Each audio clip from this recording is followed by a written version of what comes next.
भगवान विष्णु जी ने कभी सृष्टि की सुरक्षा के लिए, तो कभी देवताओं की रक्षा हेतु, कभी वेदों की रक्षा के लिए, तो कभी अपने भक्तों पर हो रहे अत्याचारों को खत्म करने के लिए अलग अलग समय में अपने अलग अलग अवतार लिए हैं, जिनके बारे में हम अपनी पिछली वीडियो में भगवान श्री विष्णु नारायण जी के पहले प्रमुख 6 अवतारों के बारे में जान चुके हैं। और आज की वीडियो में हम भगवान श्री विष्णु नारायण जी के 7वें अवतार मर्यादा पुरुषोत्तम भगवान श्री रामचंद्र जी के बारे में जानेंगे। हरे कृष्णा। हमारे सनातनी धर्म चैनल में आपका हार्दिक स्वागत है।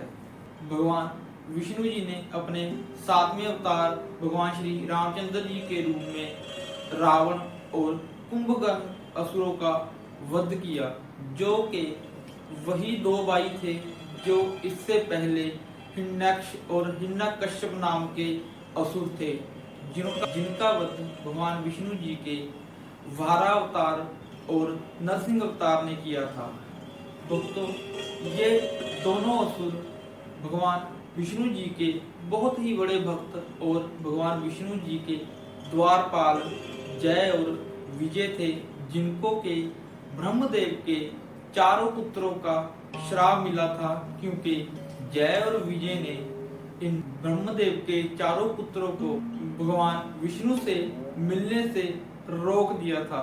जिसके बाद भगवान विष्णु जी ने जय और विजय को या तो श्राप को भुगतने के लिए कहा था, और या फिर अपने 3 जन्मों में असुर जन्म लेकर भगवान विष्णु जी से मुक्ति प्राप्त करने का उपाय दिया था। जिसके बाद जय और विजय ने 3 जन्म में असुर योनि से जन्म लिया और भगवान विष्णु जी से मुक्ति प्राप्त की। रावण और कुंभकर्ण की मां केकसी विश्वा जी के पास जाती हैं, तो विश्वा जी पहले ही समझ जाते हैं कि वह मेरे पास पुत्र की आशा से आई है। जिसके बाद वह केकसी से कहते हैं कि मैं तुम्हें संतान तो अवश्य दूंगा, लेकिन तुमने जो समय चुना है वो गलत है, जिसकी वजह से तुम्हें संतान तो अवश्य प्राप्त होगी, लेकिन तुम्हारे दोनों पुत्र बड़े ही भयानक असुर होंगे, जिनसे कि सारा ब्रह्मांड थर थर कांपेगा। केकसी ये बात सुनकर डर जाती है और ऐसे पुत्रों की प्राप्ति से मना कर देती है। तो विश्वा जी उसे कहते हैं कि चलो मैं तुम्हें एक और पुत्र दूंगा, जो कि बहुत ही धार्मिक व्यक्ति का होगा। इसके बाद केकसी अपने पहले पुत्र को जन्म देती है, जिसके सर 10 और 20 भुजाएं थी, जिसके वजह से उसको 10 आशीष भी कहा गया, जो कि रावण था। उसके बाद केकसी कुंभकर्ण को जन्म देती है, जो जन्म लेते ही बहुत ही विशाल रूप धारण कर लेता है और ब्राह्मणों और ऋषियों का बहिष्कार करना शुरू कर देता है। इसके बाद केकसी को एक पुत्री प्राप्त होती है, जिसका नाम के शूर्पणखा है, जो के रूप से बहुत ही क्रूप और भयानक दिखती थी और जो कर्म से भी बहुत ही क्रूप थी। इसके बाद केकसी को चौथा पुत्र विभीषण के रूप में प्राप्त होता है, जो कि बहुत ही धार्मिक प्रवृत्ति का मालिक होता है, जिससे कि देवता भी बहुत प्रसन्न होते हैं और पुष्पों की वर्षा करते हैं। विश्वा की दूसरी पत्नी के पुत्र कुबेर थे, जो कि बहुत ही धनवान और सुंदर रूपवान थे। जिसके बाद रावण अपने तीनों भाई बहन को लेकर जब पहाड़ों पर भगवान की तपस्या करने चला जाता है, जहां जाकर रावण, कुंभकर्ण और विभीषण भगवान की बड़ी कठोर तपस्या करते हैं। कुंभकर्ण गर्मी के मौसम में भी अग्नि जलाकर 10 वर्ष तक भगवान की तपस्या करता है, और विभीषण अपने दोनों हाथ ऊपर करके अपनी एक लात के ऊपर 5 वर्ष तपस्या करता है और दूसरी लात के ऊपर भी 5 वर्ष तपस्या करता है। और उसके बाद रावण, जो कि 10 वर्ष भगवान की तपस्या करता है और हर वर्ष अपना एक शीश काटकर अग्निकुंड में भगवान को अर्पित कर देता है। जब वह अपने 9 सिर अर्पित करने के बाद अपना 10वां शीश अग्निकुंड में अर्पित करने लगता है, तो ब्रह्म ब्रह्मदेव प्रकट होते हैं और तीनों को बोलते हैं कि मैं तुम्हारी तपस्या से प्रसन्न हुआ, बताओ तुम क्या वर चाहते हो। तो रावण ब्रह्मदेव से अमृता का वरदान मांगता है, लेकिन ब्रह्मदेव अमृता का वरदान देने से मना कर देते हैं। तो रावण ब्रह्मदेव से कहता है कि आप मेरे को अमृता का वरदान तो नहीं दे सकते, लेकिन आप मेरे को ये वरदान दो कि ना तो मेरे को कोई देवता मार सके, ना मेरे को कोई राक्षस मार सके। अगर मैं मारा जाऊं तो केवल मनुष्य या पशु से ही मारा जाऊं। तो भगवान ब्रह्मदेव तथास्तु कहकर उसे वरदान दे देते हैं और उसके भेंट किए हुए 9 शीश भी उसको वापस लौटा देते हैं और साथ में उसको इच्छा अवतार धारण करने का भी वरदान देते हैं कि वह अपनी इच्छा से किसी भी तरह का रूप बना सकता है, जिसकी वजह से आगे जाकर वह जब सीता का हरण करता है तो वह एक ब्राह्मण का रूप ले लेता है, जो कि इसी वरदान के फलस्वरूप वो रूप धारण करता था। इसके बाद ब्रह्मदेव विभीषण के पास जाते हैं तो विभीषण कहता है कि मुझे अगर आपने कोई वरदान देना ही है तो मुझे प्रभु की भक्ति करने का वरदान दीजिए और मुझे इससे अधिक और कुछ नहीं चाहिए। जब ब्रह्मदेव कुंभकर्ण के पास उसको वरदान देने के लिए जाते हैं तो ब्रह्मदेव पहले ही समझ जाते हैं कि कुंभकर्ण इंद्रदेव का आसन मांगने की तैयारी कर रहा है। तो वह माँ सरस्वती को ध्यान करते हैं और कुंभकर्ण की जीवा पर बैठने के लिए कहते हैं। जब कुंभकर्ण ब्रह्मदेव को वरदान में इंद्रासन मांगने के लिए कहने लगता है तो माँ सरस्वती उसे इंद्रासन की जगह निंद्रासन कहलवा देती है और ब्रह्मदेव उसको तथास्तु करके निंद्रासन का वरदान देते हैं, जिसकी वजह से वह 6 महीने सोता रहता है और केवल सिर्फ 1 दिन के लिए ही जगता है।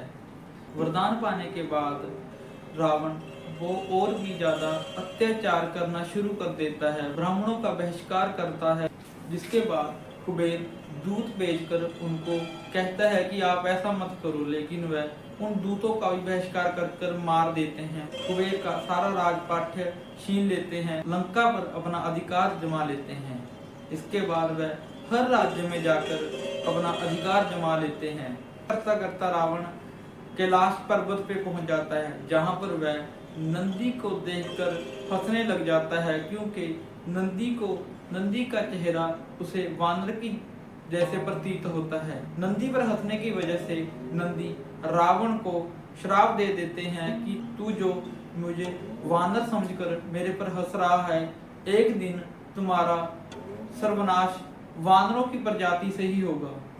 नंदी जानते थे कि भगवान विष्णु जी के राम अवतार में वानरों की मदद से रावण का वध किया जाएगा।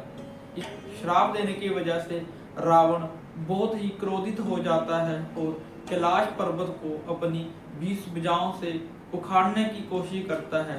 और जब वह उखाड़ने लगता है तो कैलाश पर्वत पर झटका लगता है, तो इस झटके से माँ पार्वती भगवान शिव को पकड़ लेती हैं, जिसकी वजह से भगवान शिव ने एक पांव के अंगूठे से ही कैलाश पर्वत को दबा देते हैं और रावण के 20 हाथ कैलाश पर्वत के नीचे दब जाते हैं, जिसकी वजह से रावण करलाप करना शुरू कर देता है।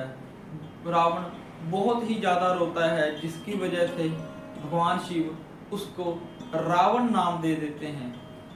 रावण ऐसे ही हर जगह अत्याचार करता रहता है और एक दिन उसे जंगल में एक विद्यावती नाम की औरत मिलती है, जिसको वह बहुत ही बुरी नजर से देखता है और उसे बालों से पकड़ लेता है। और विद्यावती अपने हाथ को तलवार बनाकर अपने बाल काट देती है और रावण को ये श्राप देती है कि मैं ही तुम्हारे सर्वनाश का कारण बनूंगी। जिसके बाद वह एक पुष्प में अवृत होकर समुद्र में बह जाती हैं। समुद्र में बहकर जहाँ पर राजा जनक अपने खेतों में यज्ञ कर रहा था, वहाँ हल चलाते हुए जमीन से प्रकट हो जाती हैं, जिसको जानकी कहा गया, जो कि आगे चलकर रावण के सर्वनाश का भी कारण बनती हैं। ऐसे ही रावण को अपने कर्मों के हिसाब से अलग अलग तरह के श्राप मिलते गए। एक बार वह एक अप्सरा जिसका नाम रंभा था, वह उस पर अपनी बुरी नजर डालता है, जबकि रंभा रावण को कहती है कि वह उसके भाई कुबेर के पुत्र नीलकुमार की पत्नी है, लेकिन रावण उसको कहता है कि तुम तो एक अप्सरा हो और उसका शील भंग कर देता है। जिसके बाद नीलकुमार रावण को एक श्राप दे देता है कि जब भी वह किसी औरत को उसकी मर्जी से बिना उसको छूने की कोशिश करेगा तो वह उसी समय मर जाएगा। और इसी श्राप के कारण रावण इसके बाद कभी भी किसी औरत को उसकी मर्जी के बिना छू भी नहीं सकता था। वह हजारों लड़कियों को उठा लाता था, लेकिन कभी भी किसी लड़की के इच्छा के विरुद्ध वह उसको छूता भी नहीं था। और ऐसे ही वह माँ सीता को भी 1 साल तक हरण करके अपने अशोक वाटिका के बाग में रखता है, लेकिन माँ सीता की मर्जी के बिना वह माँ सीता को छू भी नहीं सका था। दूसरी जगह अयोध्या के राजा दशरथ और द्रौपद दोनों बहुत ही गहरे मित्र थे। दोनों ही बेऔलाद थे, जिसकी वजह से दशरथ द्रौपद को कहता है कि अगर उसको कोई भी संतान होगी तो वह पहले अपनी पहली संतान को द्रौपद को दे देगा। और जब अयोध्या के राजा दशरथ के पास शांता नाम की पुत्री होती है तो वह द्रौपद को उसे दे देते हैं। आगे चलकर द्रौपद अपने राज्य में एक धार्मिक कार्य कर देता है, जिसकी वजह से उसके राज्य में अनाज का काल पड़ जाता है। तो वह ब्राह्मणों और ऋषियों से पूछता है कि इस काल को खत्म करने का कोई उपाय बताए। तो ऋषि द्रौपद से कहते हैं कि जंगल में एक मृग ऋषि हैं, जिनके पुत्र आशीष सिंह से अपनी पुत्री शांता का विवाह करवा दो, जिससे कि ये काल खत्म हो जाएगा। और ऐसे ही द्रौपद ऋषि मृगी के पुत्र विशेष सिंह से अपनी पुत्री शांता का विवाह करवा देते हैं और उसको बताते हैं कि इसके असली पिता राजा दशरथ हैं, जो कि अयोध्या के राजा हैं और उनके पास कोई औलाद नहीं है। जिसकी सिंह ऋषि अयोध्या जाकर अश्वमेध यज्ञ और पुत्र यज्ञ करते हैं, जिसमें से एक खीर का पात्र उत्पन्न होता है, जिसको खाने से कौशल्या, सुमित्रा और कैकेयी को पुत्र प्राप्त होते हैं। कौशल्या भगवान राम को जन्म देती हैं, सुमित्रा शत्रुघ्न और लक्ष्मण को जन्म देती हैं और कैकेयी भरत को जन्म देती हैं। इसके बाद चारों पुत्र अयोध्या में बड़े होते हैं और जिसके बाद विश्वामित्र जी राम और लक्ष्मण को माता सीता के स्वयंवर में ले जाते हैं और जहां पर राम का विवाह सीता से हो जाता है। जिसके उपरांत मंथरा कैकेयी को भड़का देती है कि राम की बजाय भरत का राज्याभिषेक होना चाहिए।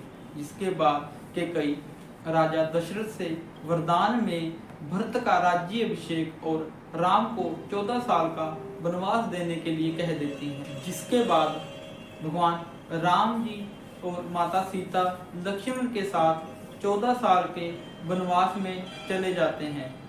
जिसके बाद राम, माता सीता और लक्ष्मण जंगल में रहने लग जाते हैं।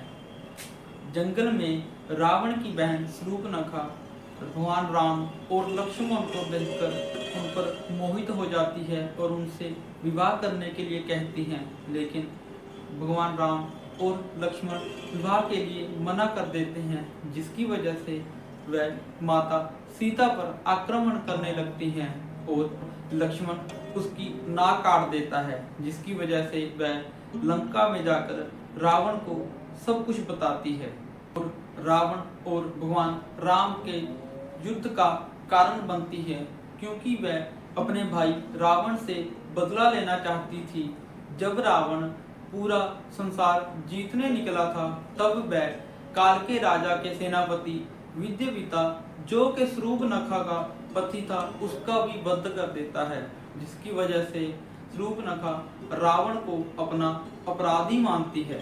शूर्पणखा के नाक कटने के बाद रावण ब्राह्मण का वेश बनाकर आश्रम में चला जाता है और माता सीता का हरण कर लेता है और अपने साथ लंका पर ले आता है। जिसके बाद भगवान राम एक आम मनुष्य की तरह माता सीता को ढूंढते हैं और इसी बीच में उनकी भेंट हनुमान जी से होती है और वह हनुमान जी की वानर सेना लेकर लंका पर आक्रमण कर देते हैं और विभीषण जो कि धार्मिक व्यक्ति का इंसान था वो भगवान राम की मदद करता है और रावण की कमजोरी भगवान राम को बता देता है। और जिसके बाद भगवान राम रावण की नाभि पर तीर चलाकर उसका वध कर देते हैं और भगवान राम माता सीता को लंका से छुड़ाकर वापस अयोध्या लौट आते हैं। जिसके बाद अयोध्या में खुशियां मनाई जाती हैं, जिसके संदर्भ में हम दीपावली का त्योहार भी मनाते हैं। भक्तों, ये थी भगवान विष्णु नारायण जी के 7वें अवतार मर्यादा पुरुषोत्तम भगवान श्री रामचंद्र जी की कथा। वीडियो कैसी लगी हो हमें कमेंट में अवश्य बताएं और हमारे सनातनी धर्म चैनल को सब्सक्राइब भी अवश्य करें। मिलेंगे एक और नई वीडियो के साथ। हरे कृष्णा।